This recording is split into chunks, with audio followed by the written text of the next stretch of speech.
Very recently, I thought that I had managed to get all of the jerks out of my life. It turned out I couldn't be more wrong. In order to completely understand the story I'm about to tell you, we're going to have to do a flashback. In elementary school, I was made fun of for multiple things. For being smart, for not being very good at spelling, for reading more advanced books than the other kids, for being abnormally flexible, and for being a tomboy, and most of all, for being a geek. In 1st and 2nd grade, I tried really hard to be one of the girls. I wore pink every day. I obsessed over Hello Kitty. I would play princesses and cheerleaders with the girls during recess. But I wasn't having all that much fun. A few months into 2nd grade, something amazing happened. I got hit in the back of the head with a football. But this actually changed my life. The guys had finally gotten over their, oh my gosh, girls have cooties stage. And after I threw the football back at them super hard, they were willing to let me play with them. At recess, I actually started having fun. I did manage to make a few friends who were girls, but a majority of the other girls just kept making fun of me for hanging out with guys. But I was starting to not really care because I was actually starting to have fun. In middle school, I loved the classes. I excelled and I found so many things interesting. What I didn't like about middle school was the things that happened in between classes. At this point, I was hanging out with a mix of girls and guys, which was a great balance. And the girls who had hated me in elementary school were now wearing mini skirts and showing off all that cleavage, and it turned out more people disliked them than I had thought that did. These girls all started dating and getting boyfriends at the age of 11. Meanwhile, I joined the band and discovered how much I love playing bass clarinet and how much fun being a geek really is once I got to hang out with more of them. I was still being made fun of for being a nerd, but at this point I didn't really care because I realized how much I love being a nerd. But things got terrible for me being a nerd and for not being allowed to date. In 7th and 8th grade, the jocks found out I wasn't allowed to date. So they came up with something that was so funny. They were each going to ask me out and see which one of them could get me to say yes. Because they were all such players, and obviously anyone who could get me to date them must be so amazing. But the funniest part to them was how I would stand up for myself and stand up for others that they were bothering me.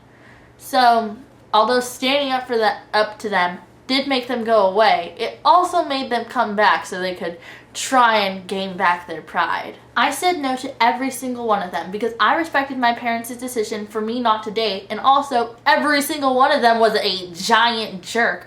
Why in the world would I want to date someone like that? With my comebacks, a majority of them never said anything to me again after I rejected them, but a couple of them got pretty persistent.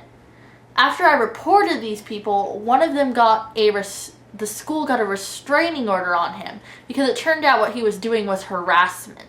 I was happy about that. He wasn't allowed to go anywhere near me anymore. The other guy just got a warning, but of course, he never bothered me again either. During this time where I was one of the biggest jokes in the school, my guy friends were actually the biggest comfort. Whereas my friends who were girls I could talk to, my friends who were guys actually started taking action. One guy tried to sit down next to me at lunch and just harass me there. One of my guy friends lashed out at him so badly. I'm not saying he hit him, but he just yelled at him. And the guy who was harassing me just went away and never came back. In the midst of this, one of the greatest things that has ever happened to me took place. In 8th grade, I was fortunate enough to get accepted into an amazing magnet school. For those of you that don't know, a magnet school is a school that is still involved in the public school system, but it's a school of choice, so people choose to go there rather than to the school they would be assigned to based on where they live. My high school is considered to be home of the nerds. It's an accelerated school with a college prep program, but everyone that goes there is usually a giant nerd.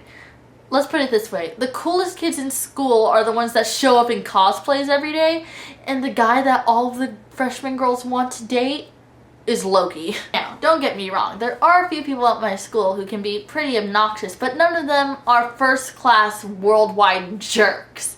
And I love that. For this past year, I thought that I was free of having to deal with these giant jerks. This year, I took a summer course to help me get ahead in something.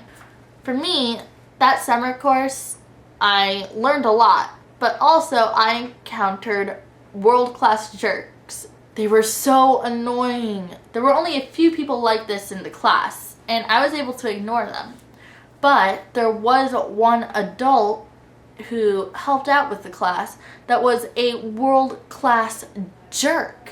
I make mistakes like anyone else, and this jerk had not taken a liking to me. Every time I made a mistake, he would yell at me, which would cause me to make more mistakes. It got to the point where he would occasionally curse in his sentences, which would make me even more uncomfortable. So as I made mistakes, he yelled at me, and as he yelled at me, I made more mistakes. It was just an endless cycle. It got to the point where one day I came home and cried. After I calmed down, I was reminded that no matter how hard I work or wherever I go, I will never be completely free of these world-class jerks. The best thing I would recommend doing is stay calm and remind yourself that you're not incompetent. Stand up for yourself whenever it's possible, and always tell someone of authority or tell an adult, because they can actually do something about these people. Always remember, you can't make people treat you with respect, but you can treat yourself with respect. You can treat others with respect and act like you're the kind of person that should be respected. I hope this video may have helped any of you come to terms with something that's been going on, or helped you to realize that you're not alone. You can't see her, but my dog just jumped on the bed. Ariel, what are you doing? Thanks for watching, guys. Remember to give that like button a click if you enjoyed this video, and remember to subscribe if you want to see when I come out with more videos. Also remember to check out our website, Maybe I Should Go to Bed, and also like our Facebook page for more updates on what's going on in the world of Maybe I Should Go to Bed. If you missed yesterday's video, be sure to go check that out next, where I talk about my favorite kind of YouTubers, storytelling YouTubers. Alright guys, I hope you enjoy the rest of your day, and I'll see you later.